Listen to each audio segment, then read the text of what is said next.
In that assumption, they're part of a decades-long friendship that has grown month by month over wine and books. On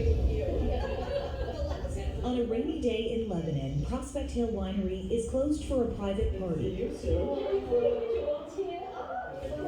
Owner Anita Carl pours the wine, lays out the spread of food, and prepares to discuss the book she chose for this month's book club, something these 7 ladies have done just about every month. We started in April of 1976. Yes. For 46 years. We've become such good friends.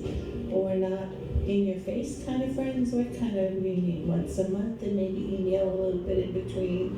People have moved away and they still make an effort to come back.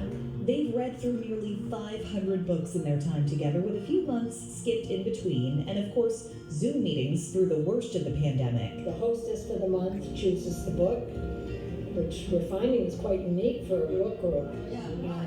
And that, to me, is what has made this book group special, because we read such a variety of books. I know I've read books that I would have never picked up, and sometimes I thought, oh, this is an amazing book, and other times it was like, okay, now I know why I didn't read it. And I made them read a 600-page book on Lyme disease. God. Yeah. Wasn't it not helpful? That was good.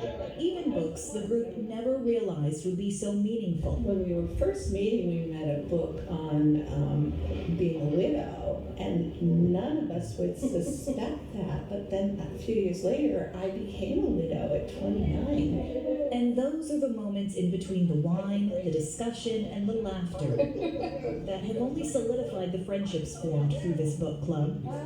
You know, it was just a really hard time, and I remember after he died, having some nights when I just was out of control, and because it was just not my thinkable future. And I remember calling Bev at 2 in the morning, and she let me come up and sleep on her couch so I wasn't alone. And no, I didn't forget. You know, it's things like that. You know, that it was a hard time, and I wasn't prepared for it. They helped me out at my husband's funeral. At the end of it, I kind of slipped the word, please go to my house and get things set up for afterwards. And then when I came home, everything was ready. They were all, taking care of everything. That was kind of neat. It's been really supportive and helpful to share our experiences, because we've all been through many of the same things. Together, they've been through major moments in history, births and deaths, including the loss of one founding member of their club. I think we have to mention Nancy. Yes, and she passed away 2 2 years ago. Next month. It's a shame that Nancy isn't here, because she would be, first of all, she'd love it, and she would be dressed for the occasion. Oh, she would. In 46 years, the stories have grown from page to life. The ladies have traveled together, attended talks with authors. They've shared in many glasses of wine and rowdy conversation. Well, we know each other's strengths, and we appreciate everyone for who they are and what they bring to our lives. A bond that's become so strong, the core group has had to turn friends away who wanted to join in. We have such a long history, and we trust each other implicitly. We've shared a lot of private things, and it was really hard to think about someone else coming in that we didn't have that history with.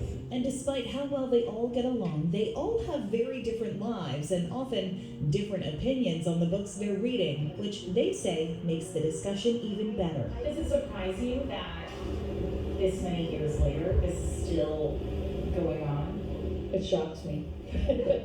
I never dreamed. I thought it was going to be a night out, get away from the little babies and let the husbands take over for a while, and it's become very important in all our lives. And Pat, the ladies are already thinking about how to celebrate their 50 years together in just a few years.